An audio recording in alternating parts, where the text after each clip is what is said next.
ആലക്കോട് ടൗണിന്റെ പ്രധാന കേന്ദ്രങ്ങളിലൊന്നായ ആലക്കോട് പഞ്ചായത്ത് ബസ് സ്റ്റാൻഡിൽ അടിസ്ഥാന സൗകര്യങ്ങളിലൊന്നായ തെരുവ് വിളക്കുകൾ ഇല്ലാത്തത് ഗുരുതര പ്രശ്നമായി തുടരുന്നു.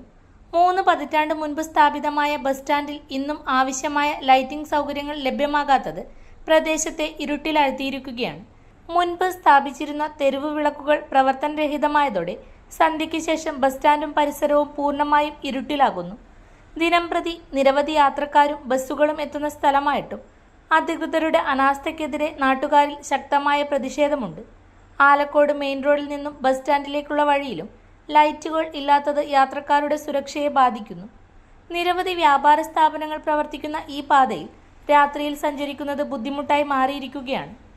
സ്റ്റാൻഡിൽ ബസ്സുകൾ കൃത്യമായി കയറുന്ന സംവിധാനം നിലവിൽ വന്നാൽ ഹൈമാസ് ലൈറ്റ് സ്ഥാപിക്കുമെന്ന് MLA മുൻപ് പ്രഖ്യാപിച്ചിരുന്നുവെങ്കിലും അത് നടപ്പിലാകാത്തതും വിമർശനങ്ങൾക്ക് ഇടയാക്കുന്നു.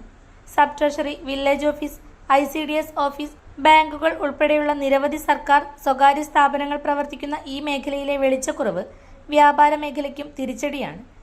ഇരുട്ട് വ്യാപകമായതോടെ സാമൂഹ്യ വിരുദ്ധ പ്രവർത്തനങ്ങൾക്കും മയക്കുമരുന്ന് സംഘങ്ങളുടെ സാന്നിധ്യത്തിനും വഴിയൊരുക്കുന്നുവെന്ന ആശങ്കയും ഉയരുന്നു.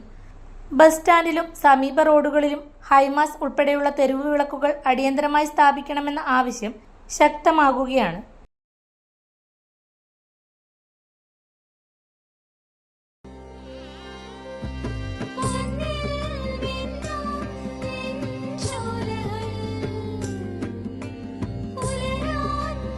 ഇതെനിക്ക് തരുമോ?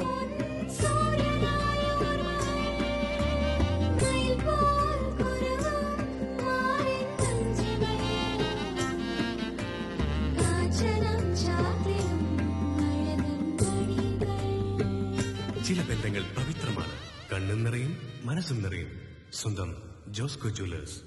ഇനി സംശുദ്ധമായ സ്വർണം ചെറുപുഴയിൽ.